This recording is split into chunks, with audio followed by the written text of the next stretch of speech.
نبی پاک علیہ الصلوۃ والسلام نے نہ کہا بیٹھ جاؤ، یہ بھی سنت ہے کسی کو یہ لفظ کہنا، ناراض نہ ہو جائے وہ جس کو کہا جائے کہ بیٹھ جاؤ۔ ایک بندہ جمعے والے دن کھڑا تھا، حضور جمعے کا خطبہ دے رہے تھے، حضور نے فرمایا بیٹھ جاؤ۔ حضرت زید بن حارثہ باہر مسجد نبوی کی گلی میں تھے، ان کے کانوں میں آواز آئی بیٹھ جاؤ تو وہیں بیٹھ گئے۔ حضرت مرثد بن نبی مرثد رضی اللہ تعالیٰ عنہ کہتے ہیں میں اپنے گھر سے نکل رہا تھا، اپنے گھر کے دروازے کی چوکھٹ پہ تھا، میرے کانوں میں آواز آئی بیٹھ جاؤ تو میں وہیں بیٹھ گیا۔ حضرت انس بن مالک کہتے ہیں جہاں لوگ جوتے اتارتے نا مسجد میں آنے کے لیے میں وہاں کھڑا تھا، میرے کانوں میں آواز آئی بیٹھ جاؤ تو میں وہیں بیٹھ گیا۔ فرماتے ہیں جمعہ ہو گیا، نماز کے بعد حضور نے فرمایا زید بن حارثہ کہاں تھے؟ جمعے میں نظر کیوں نہیں آئے؟ بے خبر ہو جو غلاموں سے وہ آقا کیا ہے، جمعے میں نظر کیوں نہیں آئے؟ عرض کی حضور گلی میں آ رہا تھا تو آپ کی آواز آئی تھی بیٹھ جاؤ، تو میں نا ادھر بیٹھ گیا تھا۔ تو حضور نے رخ پھیرا، فرمایا مرثد تم کہاں تھے؟ حضور میں گھر سے نکل رہا تھا، ابھی چوکھٹ پہ تھا تو آواز آئی بیٹھ جاؤ تو سوڑیا میں وہیں بیٹھ گیا۔ انس بن مالک تم کہاں تھے؟ عرض کی سوڑیا جہاں ساری دنیا جوتے اتارتی ہے نا، جوتے لوگوں کے جوتے، میں نا جوتوں میں ہی بیٹھ گیا۔ تو محبوب نے فرمایا میں نے نہ تو زید کو کہا تھا، نہ انس کو کہا تھا، نہ مرثد کو کہا تھا، میں نے تو فلانے کو کہا تھا۔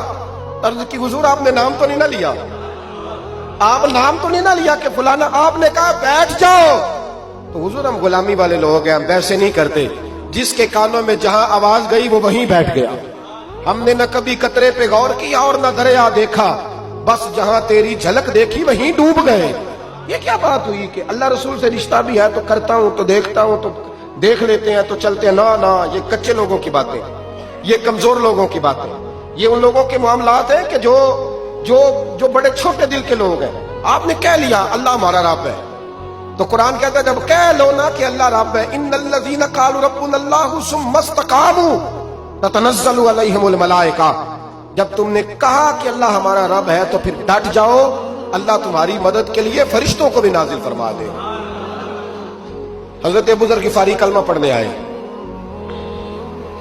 حضور صلی اللہ علیہ وسلم نے بڑی ساری نصیحتیں فرمائی۔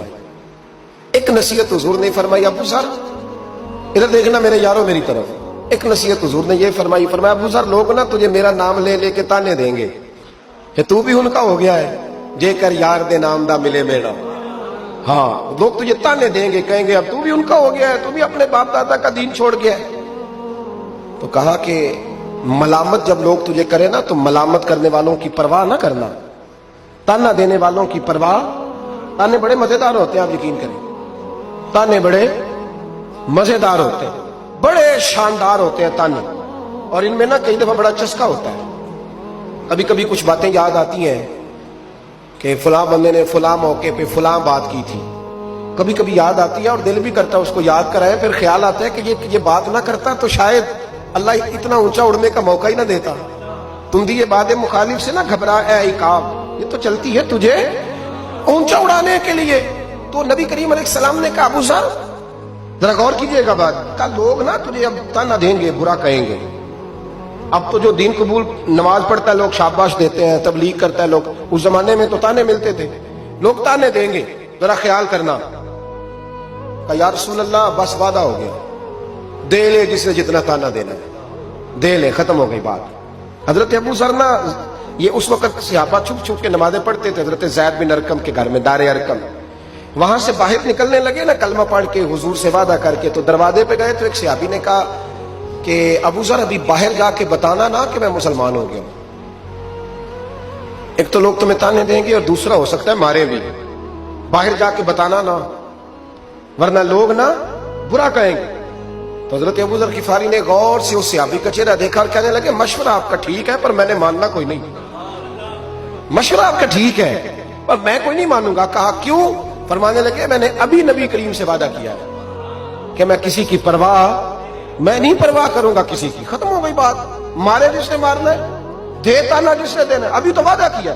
یہ کیا بات ہوئی کہ لوگ کہیں گے تو مولوی ہو گیا ہے، لوگ کہیں گے تو غلام ہو گیا ہے، لوگ کہیں گے تو دنیا دار ہو گیا ہے، وہ جی بچے کی شادی پر بینڈ باجا نہ بجایا تو دنیا تانے دے گی۔ دنیا کون ہوتی ہے؟ کبھی آپ نے یہ سوچا ہے کہ آپ نے دو شخصیتوں کو بیچ میں رکھا تو آپ نے بدل کس کا کیا؟ ایک طرف دنیا، دوسری طرف اللہ رسول کا دین۔ کبھی سوچا آپ نے کہ وزن کس کا نکلتا ہے؟